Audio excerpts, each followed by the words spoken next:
Assalamualaikum warahmatullahi wabarakatuh. Perkenalkan podcast pertama dari Iksas Jakarta Raya. Alhamdulillah malam ini kita kedatangan Ketua Rayon dan Sekretaris Rayon. Assalamualaikum Bang Helmi, Waalaikumsalam warahmatullahi. Bang Adi. Waalaikumsalam.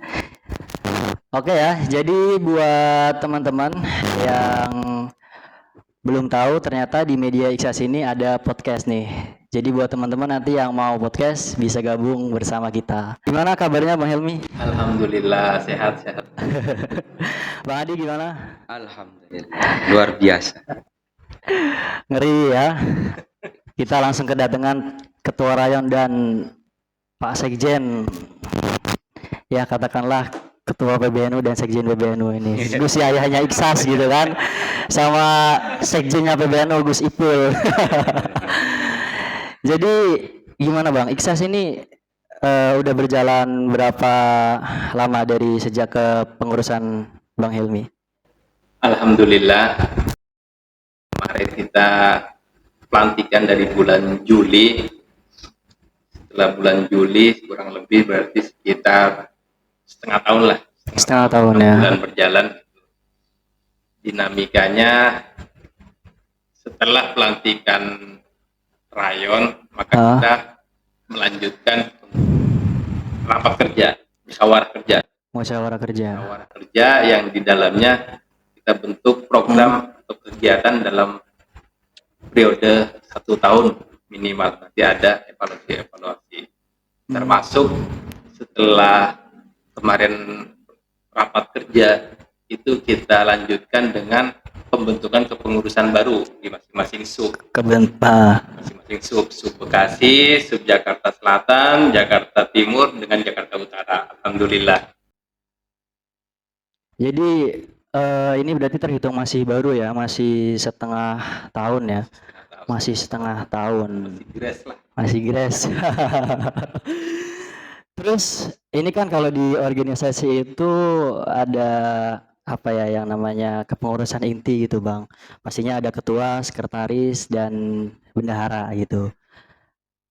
Di samping saya ini ada sekretaris Iksas nih. Namanya Bang Adi. Wah, ini sosok yang pokoknya muda energik lah gitu. Nah, terus gimana nih Bang? Kok kan waktu tim formatur itu kenapa bisa milih Bang Adi sebagai sekretaris gitu? Ya karena saya beranggapan bagaimanapun regenerasi ini di dalam Iksas, di tubuh Iksas, lebih-lebih di tubuh Jakarta Utara, di tubuh Iksas Jakarta Raya, ini mesti ada regenerasi. Regenerasi ya. Karena saya pandang periode-periode sebelumnya itu pengurusnya ya itu aja, mesti ada pendobrak. Iya. Dan pengalaman kami di sub utara pada periode sebelumnya, saya melihat sosok Cak Adi ini berpotensi lah. Berpotensi sebagai sekretaris bisa ya. Ngimbangin untuk program-program kegiatannya. Iya. Karena sentral ya, maksudnya ketua, sekretaris, bendahara itu adalah tim yang bakal menggerakkan itu suatu wadah gitu. Kalau di kapal itu ya nahkodanya Bang Helmi gitu. Nah buat nahkoda kan nggak mungkin berjalan sendiri. Kalau kata Gus Yahya itu semakin besar wadahnya maka semakin harus ahli pula yang menggerakkan wadah tersebut gitu. Makanya kita butuh sosok pemimpin yang ahli di bidang dalam kepemimpinan. Nah terus gimana Bang Adi setelah jadi sekretaris, setelah menerima kabar kalau mau dikasih amanah jadi sekretaris itu apakah ada beban gitu atau gimana? Ini mohon maaf suara agak hilang ya karena terlalu energik. Wah, udah dihabisin waktunya jadi kawan-kawan Iksas ini Bang Adi. Ya. Jadi pertama awal saya dikabari untuk menjadi sekretaris itu antara kaget dan nggak percaya gitu. Kenapa saya bisa dipercaya gitu kan? Karena mungkin menurut pandangan saya pribadi di Iksas itu saya masih prematur lah untuk menjadi kepengurusan inti itu. Tapi apapun itu, kalau yang namanya pengabdian ya siap tidak siap ya mesti, kalau sudah Iksas memanggil kita sudah siap sebenarnya, karena sebenarnya alumni itu di pesantren kan sebenarnya sudah dipersiapkan untuk menjadi kader-kader yang nantinya akan mengabdi di alumni masing-masing. Hanya saja waktu itu ada banyak pertimbangan sebenarnya yang saya pertimbangkan untuk menjadi ini ya. Yang pertama karena terlalu dini mungkin, kalau teman-teman senior itu banyak yang bilang karbitan lah gitu.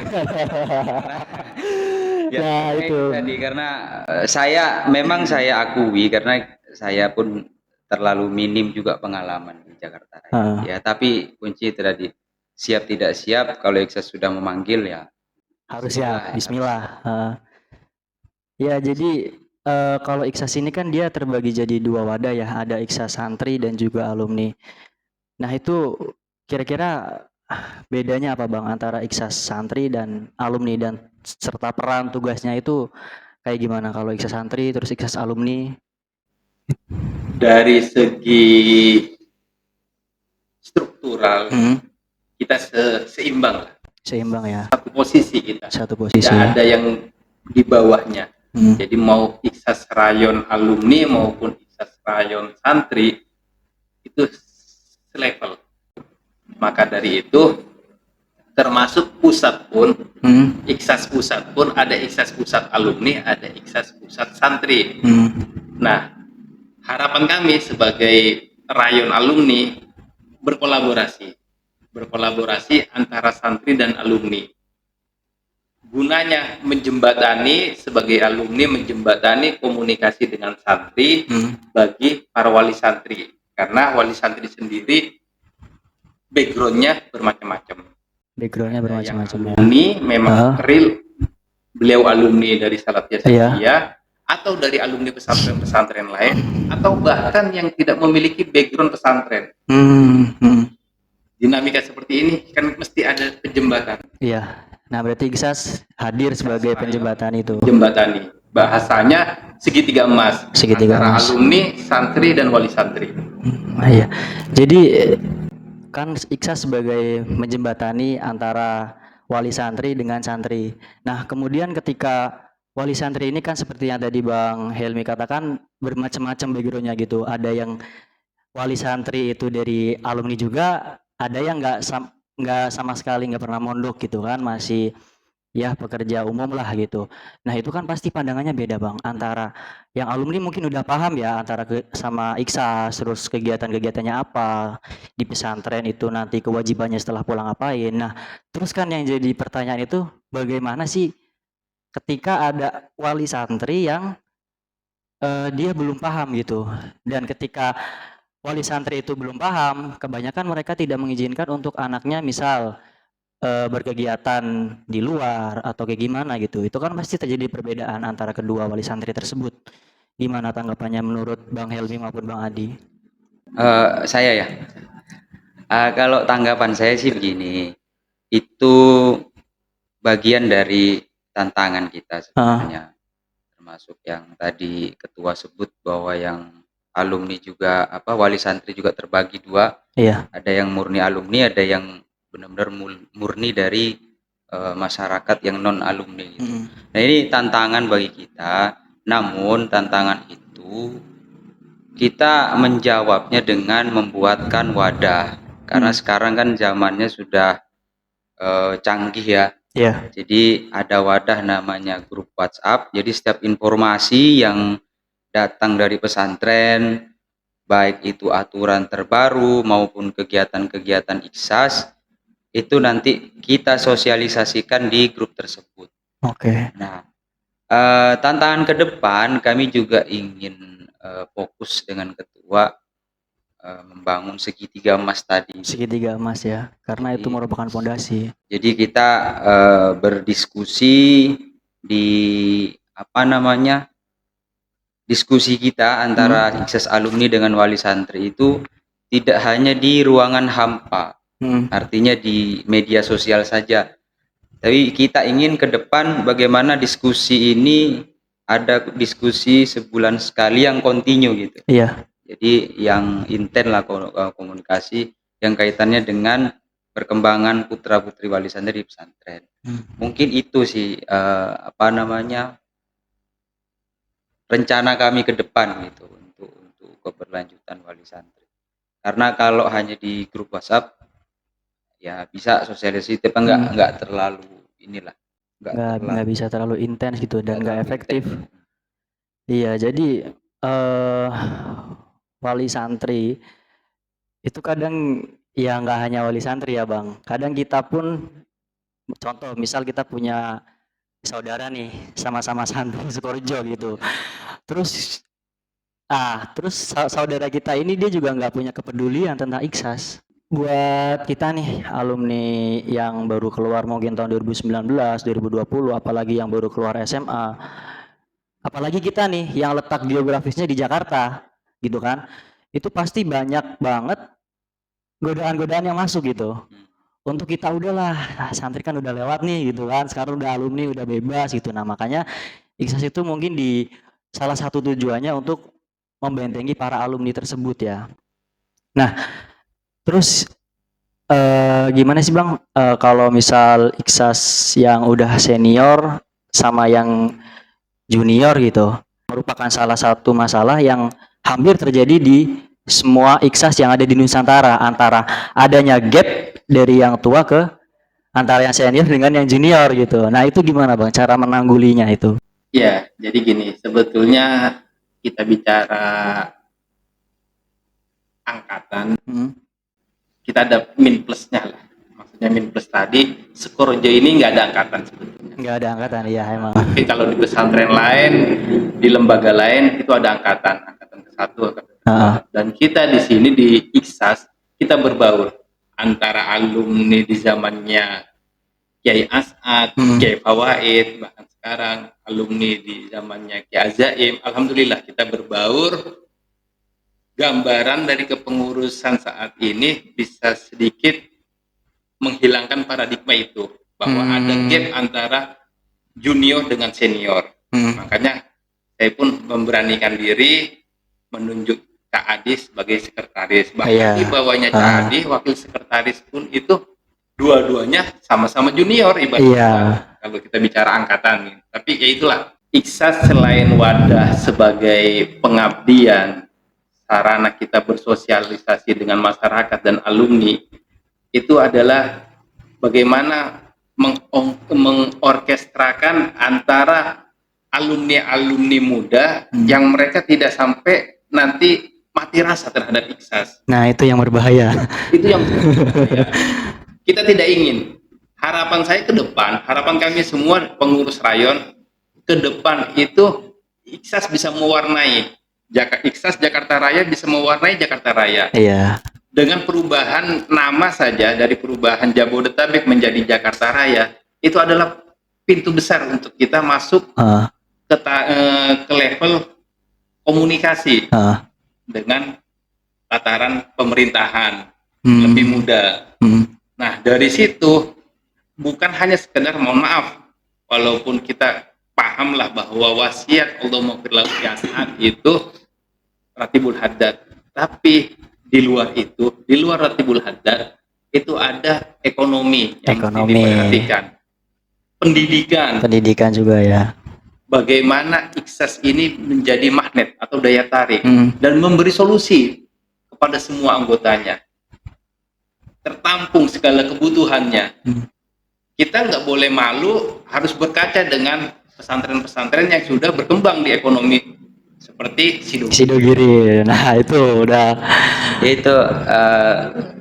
menarik ya. Iya. Apa yang ditanyakan Bang Mufid tadi, bahwa memang di semua rayon senusantara itu memang gapnya itu antar senior dan junior tajam ya. Tajam. Tapi itulah yang membuat, yang menurut pendapat pribadi saya, itulah yang membuat Iksas ini kadang hidup, kadang nggak hidup. Waduh, gimana tuh? Jadi begini,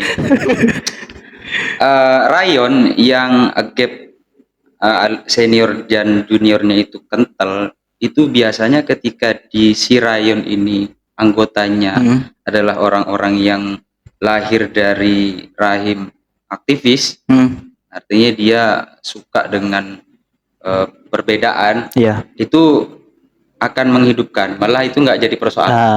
Tapi yang menjadi masalah adalah ketika rayon ini belum siap untuk berorganisasi. Nah, itu. Ini yang menjadi masalah. Dan kebanyakan realitas yang saya temui di Jakarta Raya itu, jadi senior-senior yang dulu ini itu kadang-kadang meregenerasi ke bawah itu kurang ya. Jadi seakan-akan Iksas ini ada pada saat zamannya dia saja gitu. Dia tidak memikirkan ke bawah.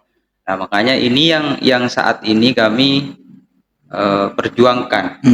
Jadi kalau memang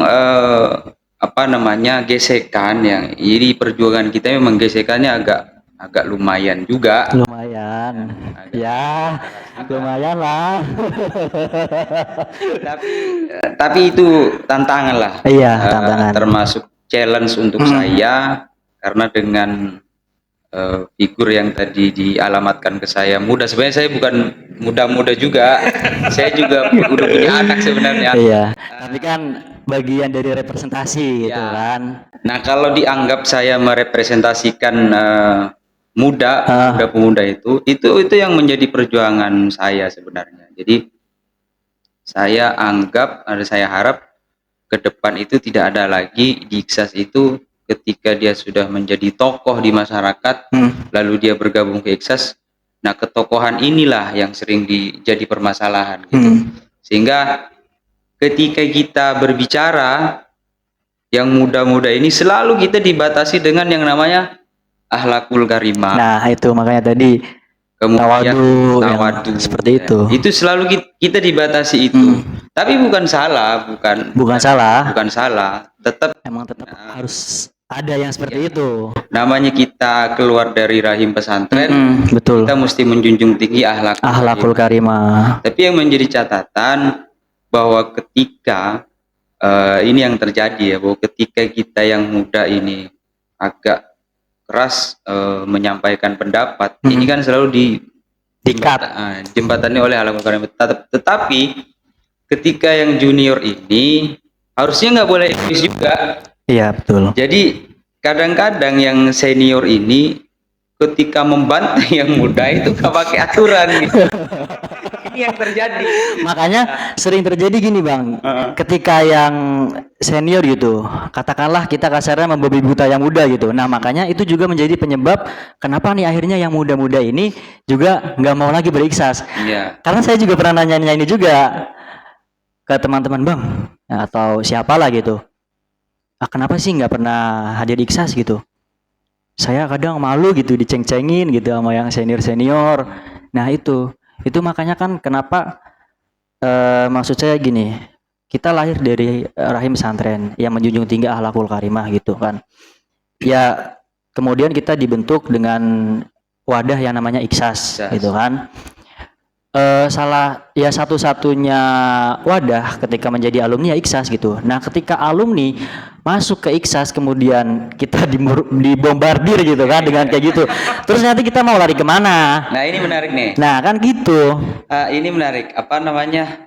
Iksas ini kan memang dipersiapkan oleh founding father-nya ya, Kiai Fawaid itu untuk mengikat alumni sebenarnya. Mengikat alumni. Dan di beberapa kali pertemuan, Kiai Az-Zaim ini selalu menyampaikan bahwa Iksas ini adalah organisasi yang beda dengan organisasi yang lainnya. Organisasi lain. Karena Iksas ini adalah organisasi dunia akhirat. Itu kalau bahasa beliau. Itu kan dalam banget ya. Iya. Organisasi dunia akhirat. Jadi kalau sudah bicara dunia akhirat kan berarti organisasi ini dipakai di dunia dan di akhirat kita juga dipakai gitu.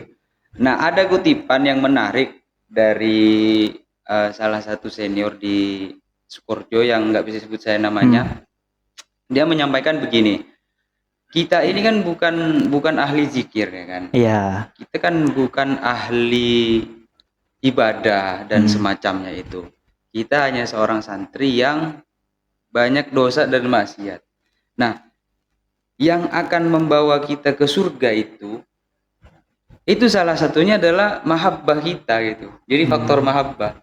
Jadi bisa kemungkinan bisa jadi apa yang dicita-citakan Kiai Fawaid, santrinya itu ya lewat jalur ini. Jadi lewat jalur ikhsas. Iya.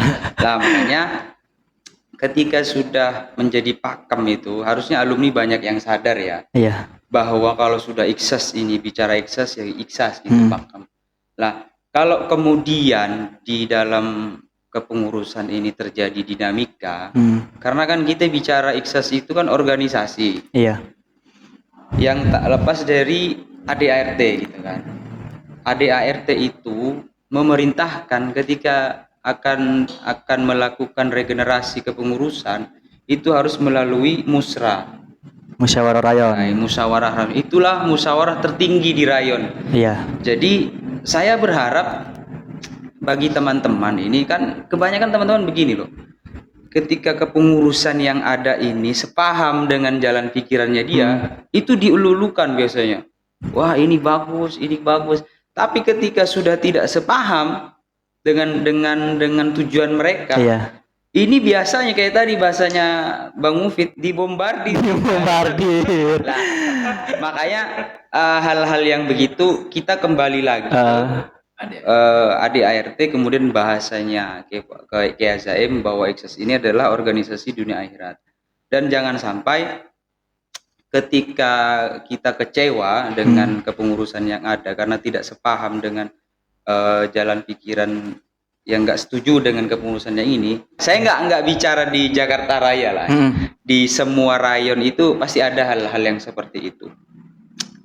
Itu tadi, maka dari harapan kami sebagai saya junior ini agar kembali lagi ke hitoh lah ya bahasa kembali ke hitoh bahwa ikhsas ini adalah organisasi kita. Jadi ketika kepengurusan tidak sejalan dengan siapkan kader untuk nanti ditarungkan di musra. Nah, kita ketemu di musra. Nah, sekarang ini jangan dikudeta. Jangan dikudeta. Sekarang tolong dibantu kan begitu. Iya.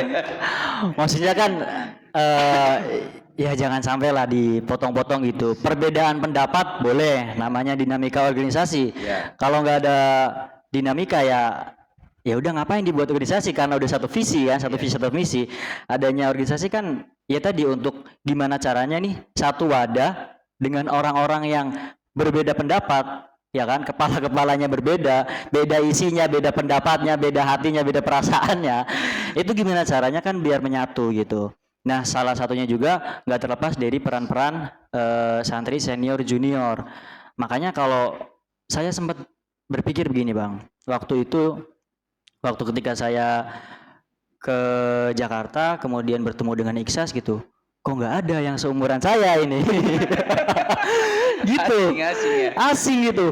Terus saya nanti aduh gimana ya ngobrol sama siapa. Nah tapi lebih dalam lagi pemikiran saya gini, ketika berjalan 1 bulan 2 bulan sampai sekarang akhirnya ya ada 2 tahun 3 tahun itu kok masih sama kayak gini, terus nanti gimana regenerasinya gitu kan. Sedangkan kalau mikir panjang ini kaderisasi itu harus dijalankan.